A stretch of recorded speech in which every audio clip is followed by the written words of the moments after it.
Alam mo, Doc, ang saya-saya ko dahil finally, kilala na ako ni Tyrone bilang ama niya. Pero sa isang banda, malungkot ako. Dahil hindi alam ni Belle ang buong katotohanan. Pero mo, hindi alam ni Tyrone, hindi alam ni Belle, hindi alam ni Rosel ang totoo. So lumalabas, niloloko ko ang buong pamilya ko. Ang sabi ng doktor, makakalabas ka na daw. Makakauwi ka na. Oo nga, Nay. Miss ko na yung bahay.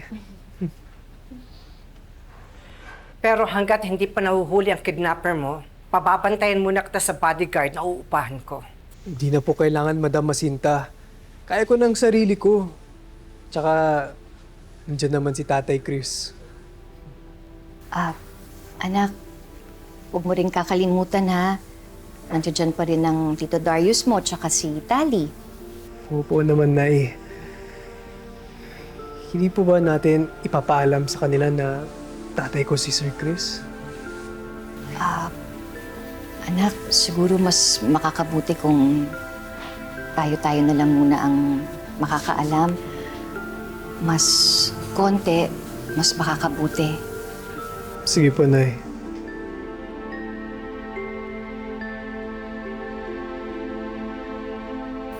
Naiintindihan ko kung saan ka nanggagaling, ha?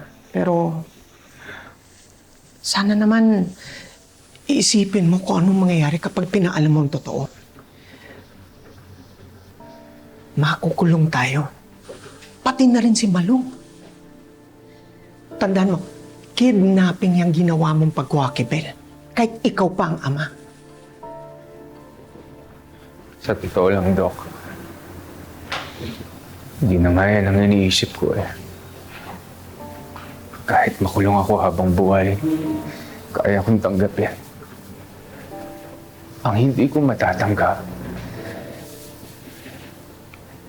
kapag nalaman nila yung totoo, natatakot ako na i-hate ako ni Belle. Natatakot ako kamuhian ni Rosel. Alam ko, Doc, isusumpa ako ni Rosel kapag nalaman niya ang totoo. Tuluyan niyang ilalayo sa akin si Belle at si Tyrone. Biruin mo, Doc. Ang alam ni Rosel, patay na ang anak niya. Ang hindi niya alam, all this time, nasa akin lang anak niya na si Belle. Doc, ano gagawin ko?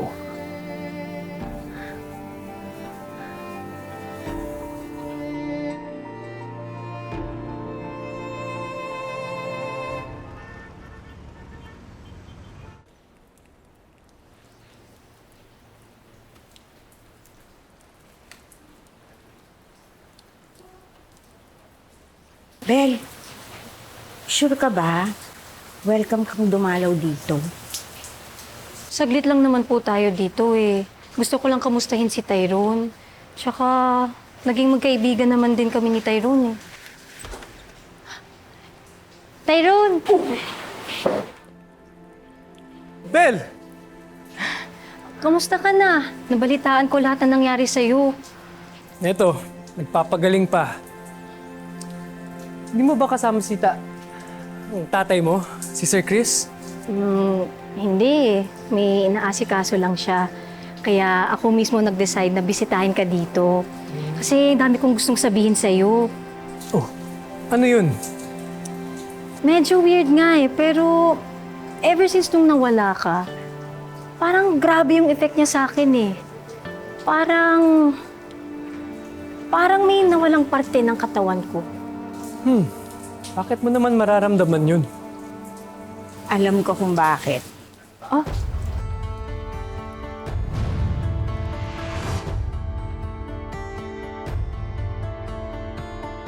Siya na ba?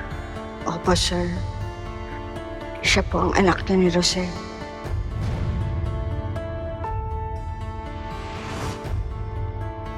ano po yung alam nyo?